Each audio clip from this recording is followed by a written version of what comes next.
औज़ुबिल्लाहि मिनश्शैतानिर्रजीम, बिस्मिल्लाहिर्रहमानिर्रहीम। बहुत बहुत शुक्रिया। जो बातें सुनी बहुत अच्छा लगा, सुनने में तो बहुत अच्छा लगा। अब मुझे बुलाया है तो मेरा एक सवाल है, वो बर्दाश्त करें। मैं आपसे पूछना चाहता हूँ कि मेरे मुल्क के लिए और मेरी कौम के लिए क्या किया आप लोगों ने। आप मेयर बन गए, गुड। गवर्नर बन गए, बहुत अच्छी बात है। वज़ीर आज़म बन गए, वज़ीर ख़ारजा बन गए, वज़ीर दाखिला बन गए, DC बन गए, AC बन गए, चीफ ऑफ आर्मी स्टाफ बन गए, DG बन गए। आप तो अमीर हो गए, आपकी नस्लें तो आगे निकल गई, आपकी कई कई नस्लों के लिए प्लॉट, मकान, जायदादें बन गई। पाकिस्तान के आम आदमी के लिए क्या हुआ? उसको क्या मिला? आपकी मौजें लग गई, वेरी गुड, बहुत अच्छी बात है। हमें क्या मिला? उससे हमारा क्या फ़ायदा हुआ? अवामी खिदमत के लिए आए थे, अवामी खिदमत की मनसब पे बैठे हो, तो अवाम को क्या दिया? जवाब तो दो। 200 फालतू लोग हमारे मुल्क से हज और उम्रा करने जाते हैं हमारे खर्चे पे। पेरिस के, फ्रांस के दौरे, आम की पेटियां जा रही हैं, साड़ियां जा रही हैं हमारे पैसों से। उससे हमें क्या मिलेगा? इस बात का तो जवाब दो। आप 200 लोग हमारे खर्चे उम्रा करने जाओगे, हमारे गुनाह बख्शेंगे?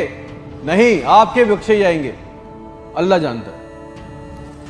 पूरी कौम को ट्रक की बत्ती के पीछे लगा दिया। पाकिस्तान खतरे में, इस्लाम खतरे में है, इंडिया दुश्मन है, कश्मीर को आजाद करना है।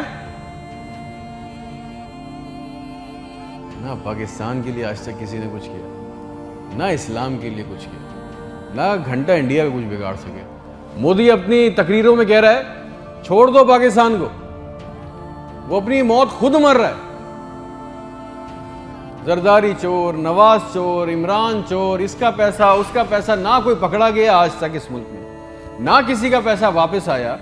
इसकी बारी, उसकी बारी, अब उसके बेटे की बारी, अब उसकी बेटी की बारी। अवाम को टेनिस के मैच में लगाया हुआ है, बॉल इधर बॉल उधर, टेनिस का मैच चल रहा है। हमें इससे कोई फायदा नहीं हो रहा।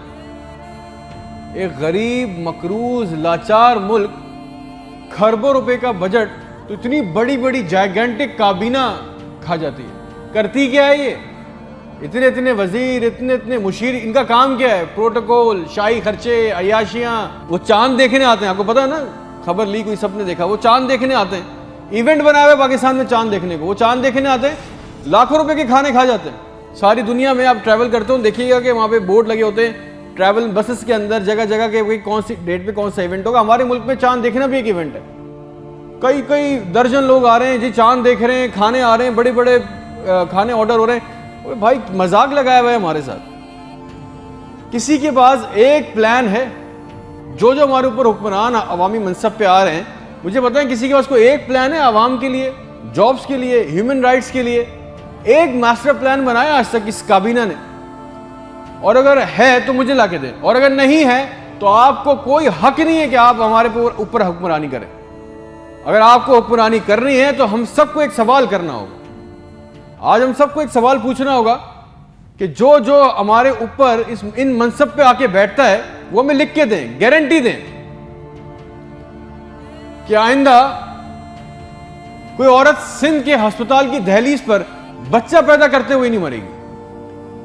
हमसे आके वादा करें कि आइंदा किसी अस्पताल की छत पे से लाशें नहीं मिलेंगी, कोई लड़का खुदकुशी नहीं करेगा बेरोजगारी की वजह से। मुझे गारंटी दे दें, हमें गारंटी दे दें, अगर आप हमें इस मनसब पे आना चाहते हैं ना, आप इस मनसब पे आना चाहते हैं कि आज के बाद किसी अस्पताल में कोई जाली स्टंट नहीं डालेगा, कोई किसी काम के लिए रिश्वत नहीं मांगेगा, कोई सिविल जिन्हें अस्पताल की वेटिंग में इंतजार करते करते नहीं मरेगा, कोई पाकिस्तान में कोई किसी को जमीन पे किसी की कब्जा नहीं करेगा।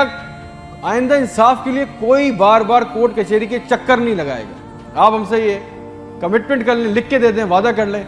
आपको हमसे जो गारंटी चाहिए, जो वोट चाहिए, जो आपको हमसे सपोर्ट चाहिए, हम आपके लिए करने को तैयार है। कोई औरत लिख के दे दें कि आज के बाद नहर में अपनी बच्चियों के साथ नहीं कूदेगी क्योंकि उसके पास रात के खाने के पैसे नहीं है। कोई बेकसूर जेल में नहीं सड़ेगा। हमारे पासपोर्ट को दूसरे मुल्कों में इज्जत मिलेगी, आजादी इजहार का हक होगा। कोई बेटा बगैर वजह के आधी रात को अपने घर से उठा के लेके नहीं जाया जाएगा और बताए बगैर।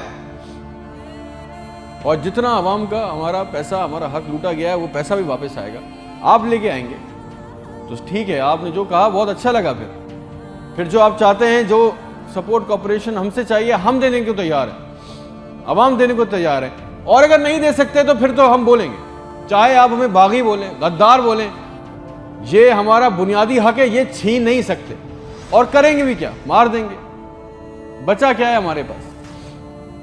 तुम खादिम हो जो अवामी मनसब पे बैठता है, उसका काम खिदमत करना है। खुदा ना बने हम पाकिस्तान के लोगों के लिए। कोई प्लान, कोई रूट मैप। आपको पता है रियलिटी चेक ये है कि 25,000 लोग 25 करोड़ लोगों को अंगूठे के नीचे दबा के बैठे।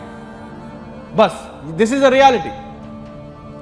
मेरे मुल्क के होनहार लड़के लड़कियां सारा दिन चक्कर काट रहे हैं कि उनको किसी तरह किसी भी मुल्क का वीजा मिल जाए, नेपाल ही चले जाए, श्रीलंका चले जाए, किसी तरह भाग जाए इस मुल्क से। जो अंडर प्रिविलेज है वो क्या कर रहे हैं? वो तुम्हारी खाला के लड़कों को पैसे देके कश्ती के रास्ते जा रहे हैं। मर गए 500 जवान लड़के, मर गए डूब के। उनके भी ख्वाब थे, उनकी भी ख्वाहिशें थी। बेशर्मो, किसी का दिल नहीं चाहता अपने बूढ़े माँ बाप को, अपनी बीवी बच्चों को छोड़ के इस मुल्क से बाहर जाने का, मगर हालात ऐसे बना दिए कि यहां रहना, ये चॉइस बहुत मुश्किल है कि अब करेंगे। ना नौकरी है, ना सिक्योरिटी है, ना हालात अच्छे हैं। बस पाकिस्तान से जिंदा भाग। हम जिंदा कौम हैं, पाइंदा कौम हैं, मिली नगमों झूठे इश्तिहारों में लगे हुए, जाली दुश्मनों में डरा के फंसा के हमें रखा हुआ है कि कहीं हमें अकल ना आ जाए। और सच तो यह है कि ना हम जिंदा रहे ना कौम रहे। और एक बात याद रखना, ये अवाम मर गई ना तो इसके हुक्मरान भी मर जाएंगे। याद रखना ये बात। शुक्रिया।